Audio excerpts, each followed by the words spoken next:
ever. Yo, And I'm comfortable with that.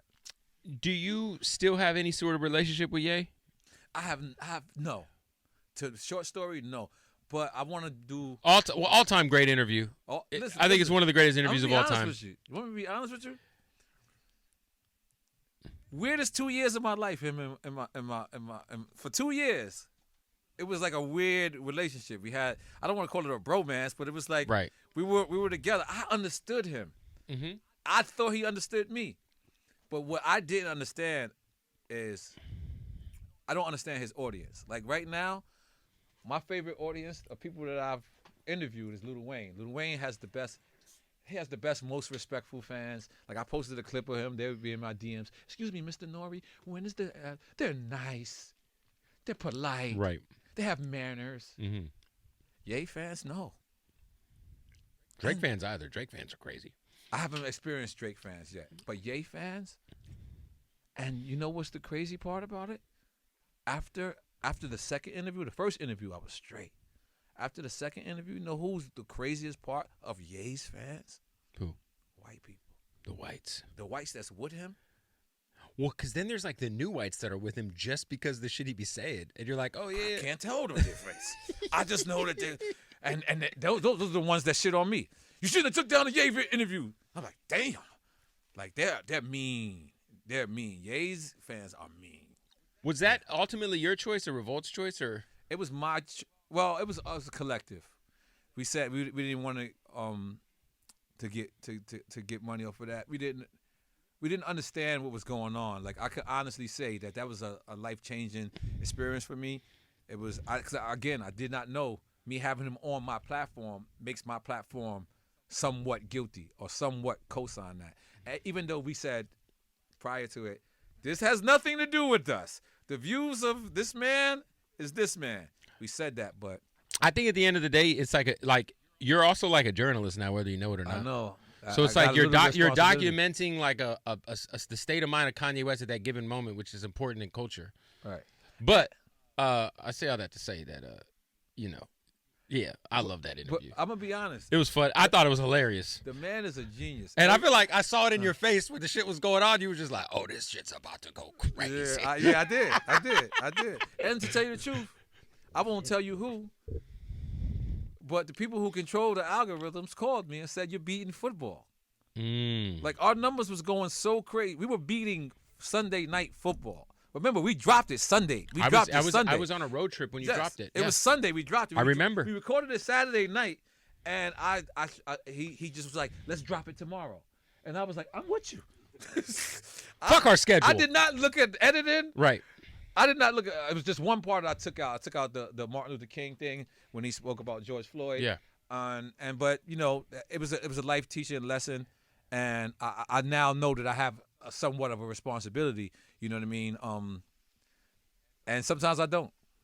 It's like with Kodak Black. Like Kodak Black was almost as controversy, right? Yeah, that was a fun one. He came up. He stood up. I never see the niggas just stand up. So I didn't want to be like, sit down. So he was just standing up, and I'm looking. By the way, I love Kodak Black. Yeah. That's like he doesn't know how to act. That's him. If you ever been to Pomino, that's how these people act. They're crazy out there. Right. So Kodak, I received a lot of slack. Was the slack because he's obviously like dealing with some abuse of substances, and obviously when you bring somebody who's maybe going through that on a Drink Champ show, and you're like, "Yo, let's get fucked up." Do you understand? But these are also adults. We're talking about grown-ups here, so that's the other thing. DMX is one of my closest friends, not rap. God friends, rest his soul. Not rap. Friends. Closest friend. Yeah, Our second episode was with DMX. I remember. That's the first time we went number one. The first time I've ever had like a clash with Rough Riders. Like they hated that interview. Like, and little do you know, like I'm just learning how to. I don't think I've ever told this story, but I'll tell it. I'm learning how to be a podcast. I know I got an advantage because I have a relationship. I'm a rapper, right? And DMX is my friend. So Mr. Lee tells me, yo, DMX is at the A-Loft. He said, come check him. So I'm like, all right, come check him. So I'm coming there to say, yo, can you do my podcast? So I said, podcast, and he's like, I don't want to go to the pod. You know, a pod in jail. Yeah. He's like, what? The pod, not the pod. He's like, I don't want to go to the pod. I'm like, no. It's a podcast. He's like, what the fuck is that? No one knows what a podcast Right. is, right? So as I'm about to ask DMX, you can ask Mr. Lee. I'm about to ask him, yo, can you do my show? His cousin calls. So one of his boys go, hey, it's your cousin on the phone. So DMX go, hey, what? What's up? And he goes, hey, X, man, because X's volume is real loud, so I can hear the cousin, even though he has it in the ear. He goes, you know, can you go to 99 Jams for me? It's like, 99 Jams? What was that? It's like the radio station, you know, where Khaled works out. He's like, oh, I don't do interviews. And hangs up. Meanwhile, I'm about to ask him to do an interview. So I'm like, hey. So he's like, what's up, N.O.R.E? What's going on? You smoking a cigarette? I think I was smoking a cigarette at the time. I was like, yeah, I smoke a cigarette. Or maybe I just wanted to smoke because DMX was smoking. I was like, hey, all right, cool. And I'm like, yo, can you do my show? He's like, I don't do shows. I'm like, it's not a show though. It's a conversation. We're gonna be building. So he's like, all right, cool. Come back in an hour. I'm like, all right, cool. Episode 2. We leave to go get the equipment. We come back. X is full-fledged bent. He's just off. Yeah. He was so in shit. Yeah. when we left. By the time you get back, it's over already. The whole Hennessy, by the way, it was 2 Hennessy's like this. I come back, they're gone, but it doesn't hit me that they drink this shit. I'm just like, I'm so focused on trying to make this happen. So if you look at that episode, that's in the middle of the Aloft lobby. I couldn't get DMX to go upstairs. So you guys shot that episode in the Aloft lobby. In the Aloft lobby, yo. Can you imagine you're going to check in to your fucking hotel and DMX and N.O.R.E. are having a fucking podcast in the lobby? And smoking in the lobby. The Aloft didn't care. Oh, that's Yo, they fire. were like, DMX had like 16 rooms there, like at the time. So I don't know if you remember that episode, he starts to cry. Yeah. And then that night, I went with him to a show, and he cried. He was crying like this whole night. It was one of the emotional times.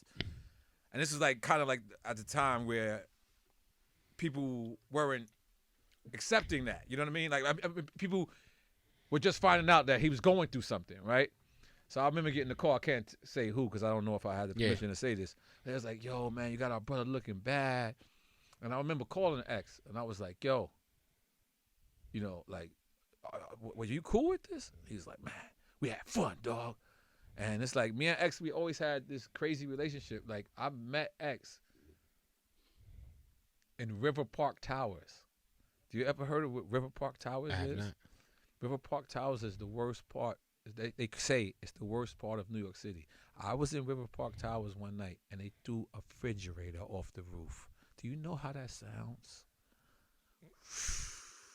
Oh, not a mini fridge. No, a refrigerator. You hear it? You hear the air going in and out of the doors are probably swinging. Boom! Like you think an earthquake, and no one's flinching. They're used to this. Oh, man. And I'm there one night with a homie, and DMX pulls up with his lawyer and a drop top with 6 dogs in it, and the lawyer is just getting licked all over his face. The lawyer does not want to be here. This lawyer's getting licked. I'm looking, and I'm like, X, what are you doing here? He's like, what are you doing here? Ditto, motherfucker. I'm like, we're both out of line. What were you doing there? I was with my man Six. He was banned from Latin Quarters. Okay. And out of all of us, we were all banned from all the clubs in New York City, but he was in particularly banned from Latin Quarters. That was the only place that we were able to go to. So after the end of the night, I just went to go see him, and that's what happened.